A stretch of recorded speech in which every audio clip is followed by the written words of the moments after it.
Official discussion, Oppenheimer spoilers. My brother said that Gary Oldman just needs to play Stalin now and he'll have played all three. World leaders who were at Potsdam, Nolan seriously pulled every string possible for casting in this. It's amazing how he knew how all of the people he's worked with before in their secondary roles would be able to fit together into the puzzle, but that's part of what makes his films enjoyable. David Krumholtz's physical transformation caught me off guard, and Rami Malek having no lines until the verbal bomb drops at the end was outstanding.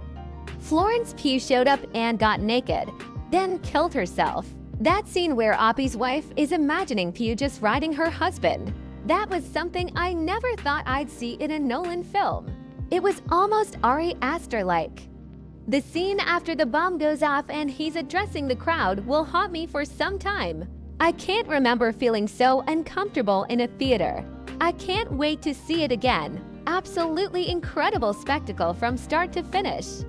I love the use of ripples on water to represent nuclear bombings, like how they have drawn the blast radiuses on the map. In the end, during Einstein and Oppenheimer's encounter, it was drizzling, and endless ripples formed on the lake. Do you want them to tar and feather you in the hopes they'll forgive you for what you've done? Emily Blunt delivering the most scathing condemnation of Oppenheimer's character and actions was so fucking powerful.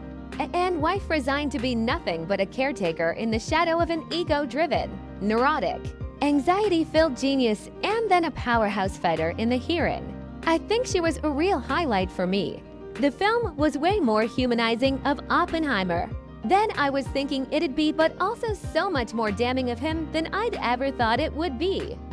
The feeling in my theater was palpable after the Trinity test was successful and everyone on the ground was cheering its success. Describe it, but it was kind of out of body to see almost a time capsule of people from 80 years ago, celebrating the creation of something that could be the death of myself or my children in the future. Really chilling scene. Maybe they weren't talking about you at all. Maybe something more important leading up to the final scene was a great line. The wince from Downey as the door opens and he's hit with the sound of the reporters waiting to tear him down further. Ends with American Prometheus realizing the full scope of what still may come to movie was fantastic. Our DJ gave one hell of a fucking performance in the final act of the movie, as did everyone, regardless of their screen time throughout. Cillian Murphy conveyed so much through his role I'd be surprised if he didn't win Best Actor. Emily Blunt gave one hell of a performance and the shot of her reliving her husband's infidelity during the clearance interview was artistically beautiful. A great show, don't tell moment. The fact that the pace starts and never lets up, but has moments of built tension that doesn't release and moves on to save for later, makes it feel like it also never speeds up either. It's a marathon, but it's paced so well it's like you were trained for that marathon. My body felt the 3-hour runtime, but my mind didn't.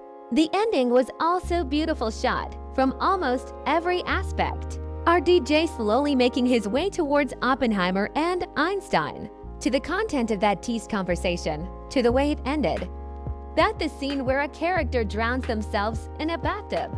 Was there certain shots in this sequence that showed another pair of hands drowning them, implying it could have been murder? Anyway, enjoyed the film. Reminded me a lot of Oliver Stone's Nixon that I love. It's missing Stone's sense of paranoia though. That scene after the bombs have been dropped and Oppenheimer is addressing that classroom of people was one of the most haunting things I've seen. The way the background shook and the flash burned the audience, mixed with the silence, was something else. The biggest thing for me was just how impactful the first explosion was to the people that were there doing the testing.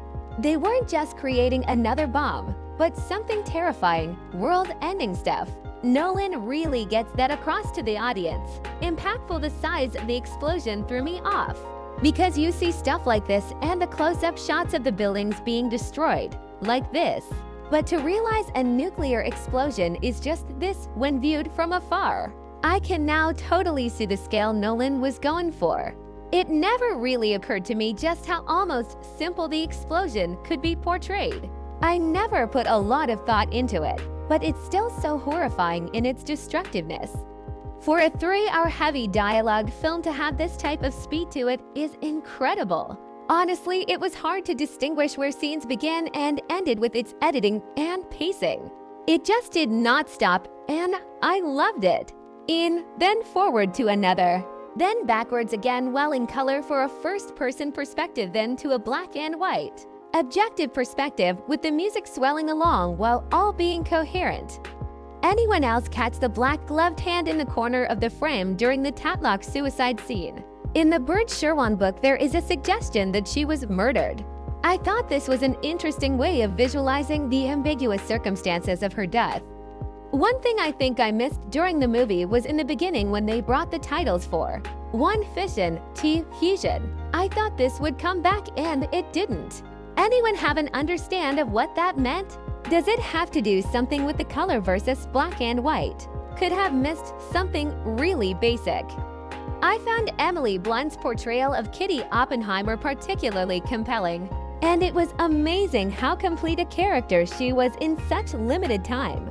During her limited screen time, she showed vulnerability, postpartum depression, compassion. Robert tells her about Jean, determination, telling Robert to fight, wisdom, reasoned it was Strauss, strength, the only one that really made Roger Robb struggle.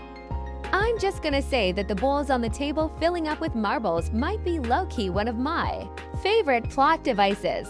Most films would give some stupid exposition. Try and explain something really fucking complex like bending a piece of paper and poking a hole through it or something. Not this film. Nolan just shows marbles filling in some bowls and keeps the film focused on what fucking matters. Brilliant. A film that feels like an enormous pop culture event while simultaneously being a 3-hour, dialogue-heavy character study that extensively uses black and white photography. Watching such a film on a massive screen with a sold-out crowd is honestly quite unbelievable. In this day and age, we almost exclusively expect this for comic book movies and not much else. That thought alone genuinely brought me to the verge of tears multiple times. We just don't get moments like this very often. Thankfully, Oppenheimer is worthy of the moment. I love how Nolan played with the differences between the speed of light and sound during the Trinity test to convey an awe-inspiring visual spectacle only to be engulfed by the force sound of it. The atomic bomb was a marvelous scientific achievement, but then the magnitude of this creation and the harm it will cause literally hits you like a freight train. My whole theater was completely silent. It was awesome to be a part of.